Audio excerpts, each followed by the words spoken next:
ಇವತ್ತು Sunday weekend, completely solo. ಎಲ್ಲಿ ಹೋಗ್ತಾ ಇದ್ದೀನಿ ಅಂತನೋ ಅಷ್ಟು ನೀಟಾಗಿ ಐಡಿಯಾ ಇಲ್ಲ. ಆಮೇಲೆ ಡಿಸೈಡ್ ಮಾಡೋಣ ಎಲ್ಲೋಗೋದು ಏನು ಎತ್ತ ಅಂತ. ಅದರಲ್ಲಿ ಬೇರೆ ಹತ್ತತ್ರ 3-4 ವಾರ ಆಗಿತ್ತು ಗಾಡಿ ಎತ್ತಿ. ಟಯರ್ಸು ನಾನು ಆಲ್ರೆಡಿ ನೋಡಿರೋ ಹಂಗೆ ಸೂಪರ್ಟೆಕ್ M9 ಅಂತ ಒಂದಿದೆ ಮೆಡ್ಜೆಲ್ ಅವ್ರದ್ದು. ಅದು ಬಿಟ್ಟು ನಮಗೆ ರೋಡ್ 6 ಇದೆ. ಜಾಸ್ತಿ ಜನ ರೋಡ್ 6 ನನಗೆ ರೆಕಮೆಂಡ್ ಮಾಡಿದ್ದು. ಅದು ಆಲ್ಮೋಸ್ಟ್ ಆಲ್ 47,500 ಚೇಂಜ್ ಏನೋ ಇದೆ. ತಲೆನೇ ಓಡ್ತಲ್ಲ. ಏನಕ್ಕೆ ಅಂತಂದರೆ ಆಲ್ರೆಡಿ ಎಕ್ಸಾಸ್ಟಿಗೆ ಪೇಮೆಂಟ್ ಮಾಡಿದ್ದಾಯಿತು. ಎಸ್, ಗುಡ್ ನ್ಯೂಸ್ ಹೇಳೋದೇ ಮರೆತೋಗಿದ್ದೆ. 15 to 20 ಡೇಸಲ್ಲಿ ಬರುತ್ತೆ ಅಂತ ಅಂದಿದ್ದಾರೆ. ಲಾಸ್ಟ್ ಟೈಮು ಗ್ರೂಪ್ ರೈಡ್ ಮಾಡುವಾಗ ಮಹೇಶ್ ಇತ್ಕೊಂಡು ಹೇಳ್ತಿದ್ದ, ಮುಂದೆಗಡೆ ಒಂದು ಡೈವರ್ಸ್ ತೊಗೊಂಡ ಇದೇ ರೂಟ್ ಕನೆಕ್ಟ್ ಆಗೋದೇನೆ, ಅಲ್ಲಿ ಸೂಪರ್ ಕಾರ್ಸ್ ಎಲ್ಲ ನಿಂತಿರುತ್ತೆ, ನೋಡೋಣ ಇರಿ ಅಲ್ಲೋಗಿ ನಿಲ್ಲಿಸ್ಕೊತೀನಿ. ಪೊಲೀಸವ್ರು ಇಲ್ಲಿ ಬೇರೆ ಇದ್ದಾರೆ. ಸೊ ನೋಡಿ, ಇಲ್ಲೇ ಸೂಪರ್ ಕಾರ್ಸ್ ಎಲ್ಲ ಮೋಸ್ಟ್ಲಿ ಬಂದರೆ ನಿಲ್ಲಿಸೋದು.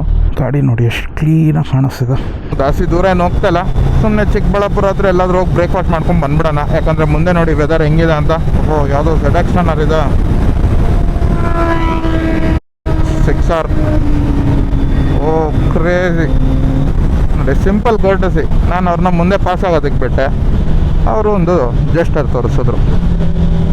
ಓ 6R, ಸಾರಿ 14R.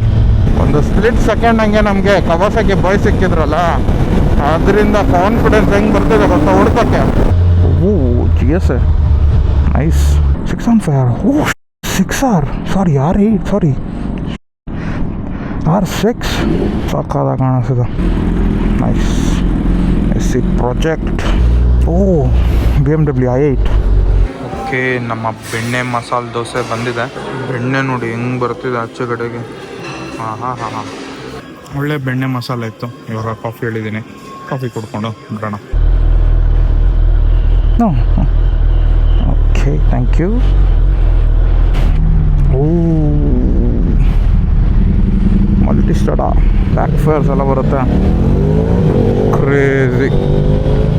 ಸ್ಟಾಕು ಏನೋ ಗೊತ್ತಿಲ್ಲ, ಸರಿಯಾಗಿದೆ ಸೌಂಡ್ ಅಂತೂ.